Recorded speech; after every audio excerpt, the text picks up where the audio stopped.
Oi, gente. Pois é, o vídeo de hoje envolve essas três figuras aí atrás de mim: o Fernando Haddad, o Walter Casagrande e o Robinho.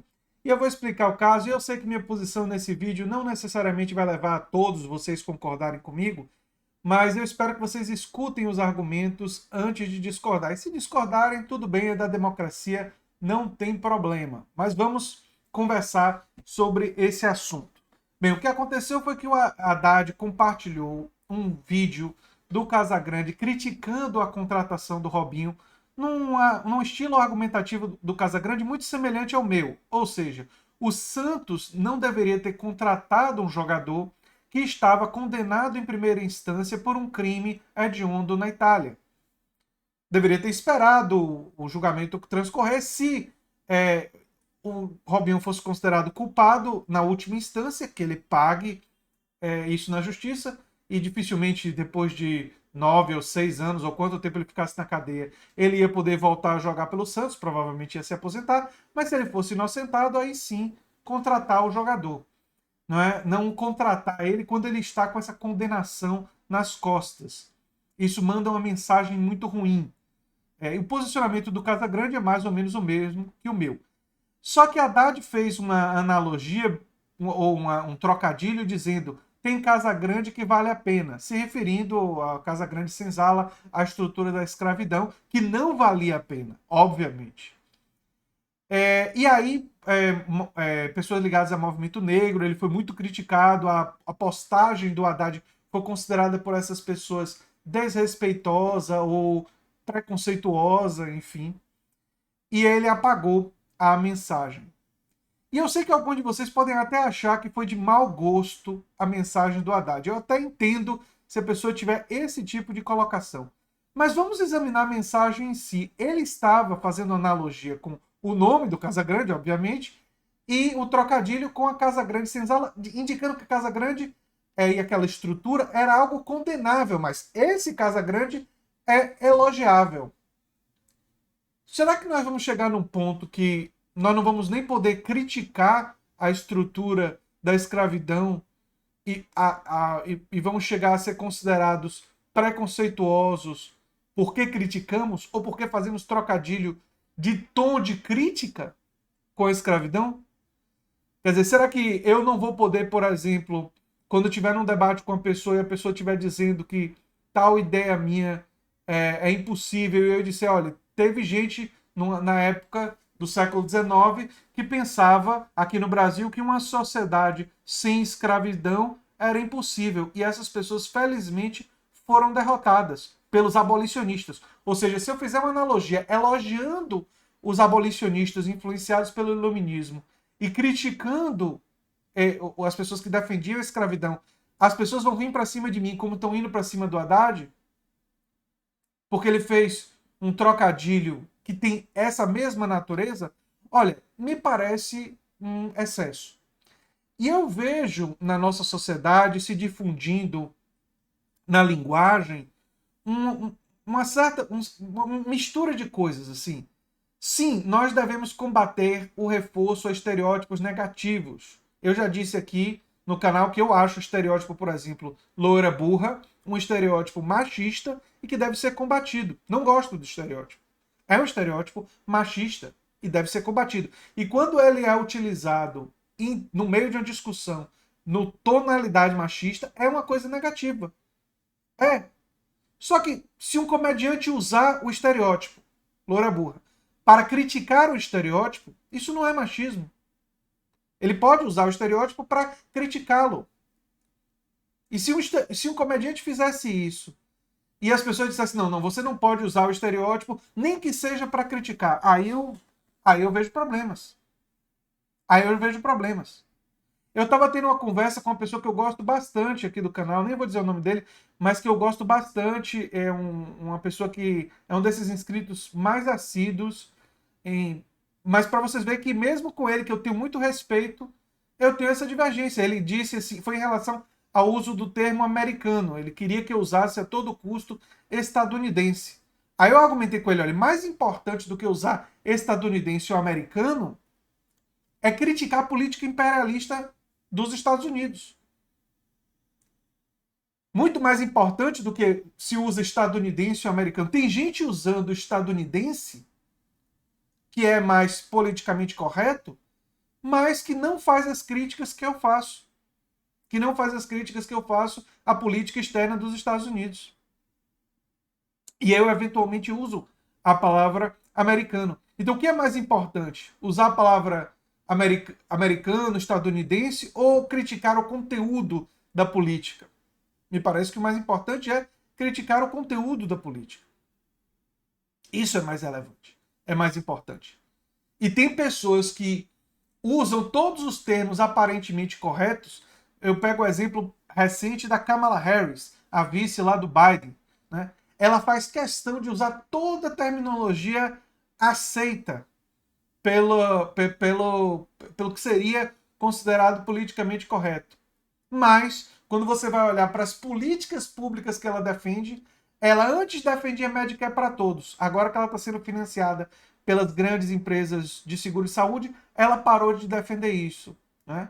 Antes, ela chegou a defender alguma coisa parecida com o Green New Deal. Hoje não defende mais, né? Bem no estilo Tabata Amaral. Para nós, o que é mais importante?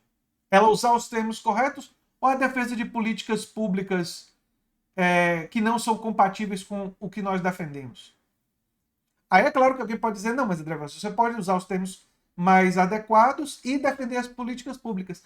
Eu sei, gente, mas se o rigor, o lugar onde a gente deve colocar o rigor para pegar o caso do Haddad, não é no termo que ele utilizou, não é o fato de ele ter utilizado o Casa Grande. O nosso rigor, onde a gente tem que pressionar o Haddad com mais firmeza, e pressionar o PT com mais firmeza, e pressionar o PDT com mais firmeza, e pressionar. Não é nesses termos, é nas políticas públicas. É no programa de governo.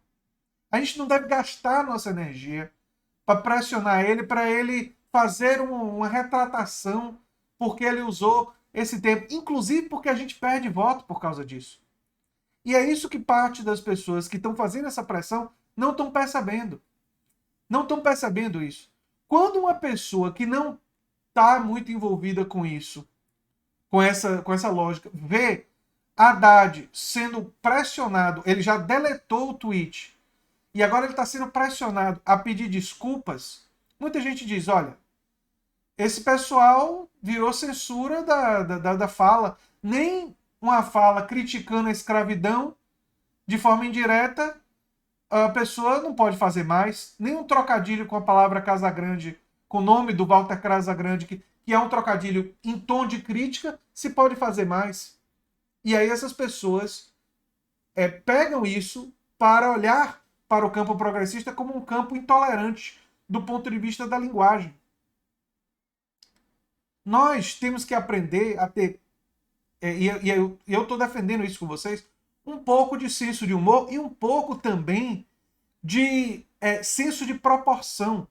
O que o Haddad fez, no máximo, estourando, foi uma analogia infeliz. No máximo. Não passa disso, se é que chega a esse ponto. Se é que chega a esse ponto, foi isso que ele fez. E nossa energia, nós não temos energia infinita. Nossa energia não pode estar colocada para perturbar o Haddad com relação a esse tipo de coisa. Nossa energia deve estar, sim, como o Casagrande colocou, criticando uma cultura que minimiza a condenação do Robinho, que minimiza uma condenação grave como essa. Ah, ele ainda pode ser inocentado em segunda ou terceira instância. É verdade, mas no momento ele está condenado. E é essa cultura que minimiza isso, que trata isso como se não fosse nada, essa é uma cultura, e pessoas querendo desculpar, isso está errado.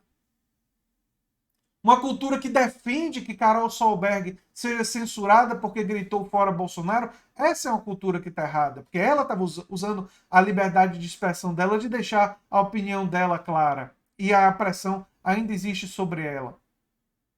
Então, para essas causas, a gente deve usar nossa energia, sim, nossa voz, mas para tentar digamos assim, silenciar o Haddad quando ele fez uma analogia de natureza crítica em relação ao Casagrande, em relação à estrutura da escravidão? Não é um aproveitamento adequado da nossa energia.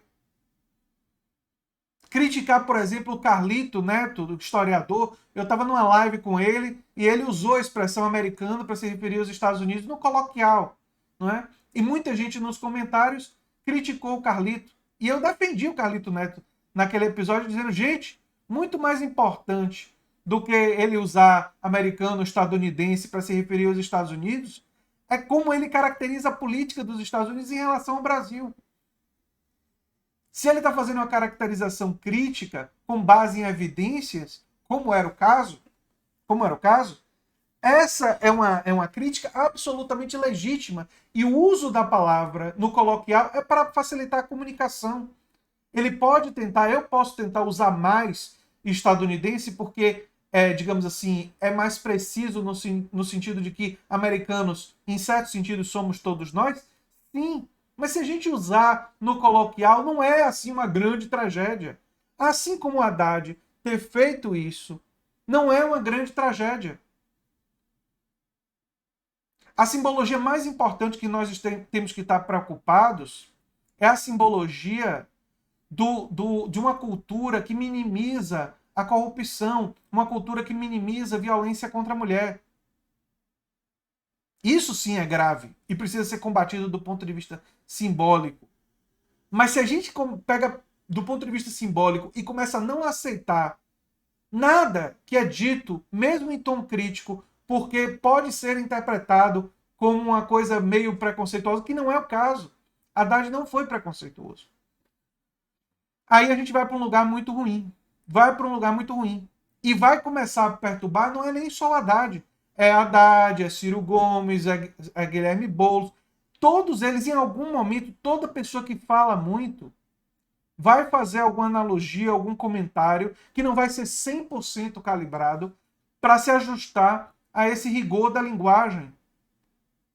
E nós estamos gastando energia, quando a gente gasta energia nesse tipo de episódio, na coisa errada.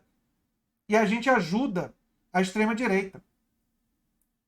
A gente favorece a direita porque a direita se comunica com a população que vê isso como uma coisa exagerada e aí consegue dizer, olha, tá vendo os excessos do politicamente correto. Olha só como o politicamente correto quer regular o que você diz.